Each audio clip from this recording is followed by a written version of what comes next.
Hola, en este nuevo video vamos a insistir a hacer un brevísimo repaso respecto a la transición del formalismo lagrangiano al formalismo hamiltoniano. Recuerden que en la base de todo esto está el principio de mínima acción. En un video anterior vimos cómo se podía demostrar a partir del principio de mínima acción, sustituyendo simplemente el lagrangiano por su expresión en términos del hamiltoniano, conducíamos a las ecuaciones de Hamilton, a las ecuaciones canónicas de Hamilton. Esencialmente lo que vamos a hacer aquí en esta primerita parte es eso, es ver la vinculación que existe entre el lagrangiano y sus ecuaciones de Lagrange y el hamiltoniano y sus ecuaciones correspondientes de Hamilton. Bien, entonces comencemos recordando la expresión que define el hamiltoniano en términos del lagrangiano.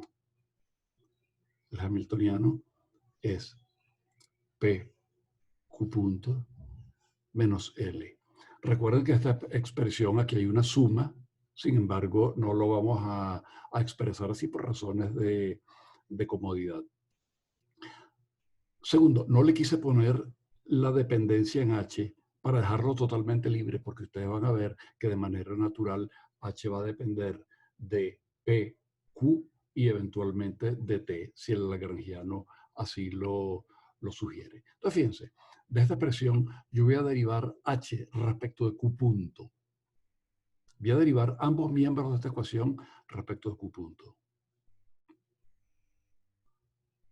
Del lado izquierdo obtengo esto, del lado derecho P no depende de Q punto, de modo que obtengo P, que funciona como una constante por la derivada de Q punto respecto a Q punto, que es 1, o una delta en caso de que tengamos muchas variables, menos la derivada de L respecto de Q punto. Recuerde, por supuesto, que L sí sabemos que depende de Q, Q punto y T.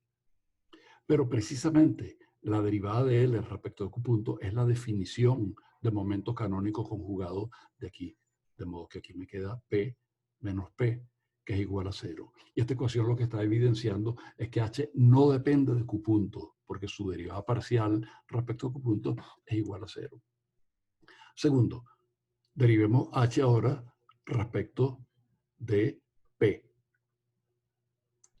Si derivamos H el lado izquierdo respecto de P, obtenemos esto, y del lado derecho obtenemos Q punto no depende de P, de modo que aquí queda Q punto que funciona como una constante por la derivada de P respecto de P, que es 1, menos la derivada de L respecto de P, pero L no depende de P, de tal forma que este término es 0 y esto conduce a que Q punto es la derivada de H respecto de P. Voy a aislar esa ecuación aquí. Q punto es la derivada de H respecto de P. Finalmente, derivemos H, derivamos la ecuación respecto de Q.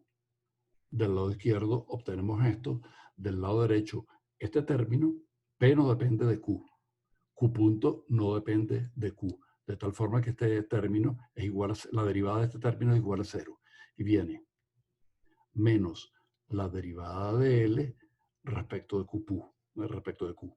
Pero la derivada de L respecto de Q funciona como el lado derecho de las ecuaciones de Euler-Lagrange, como siempre las escribimos, de tal forma que esto es menos la derivada respecto del tiempo de la derivada de L respecto a Q punto, que es P. ¿Sí? Y a esta ecuación, entonces, le doy la vuelta después, esto es P punto, de modo que obtenemos P punto es igual a menos, por este signo menos que está aquí, la derivada de H respecto de Q. Y estas son las ecuaciones canónicas de Hamilton derivadas esta vez de una manera equivalente pero distinta. Ecuaciones canónicas de Hamilton.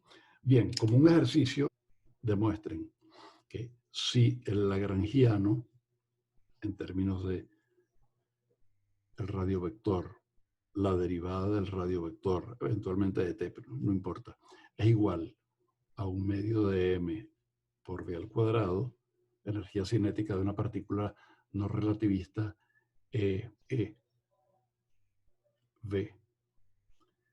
por el vector potencial, que depende de R, eventualmente de T, consiga el hamiltoniano.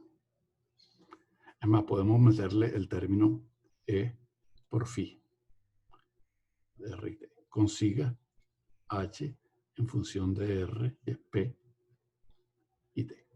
Esto es todo por este video, es muy corto. Resuelvan el ejercicio, igual se los voy a mandar pronto por otras vías y bien planteadito. Revísenlo bien, porque ahora vamos a pasar a otras cosas y les voy a mandar de inmediato otro video. Hasta prontico, pues.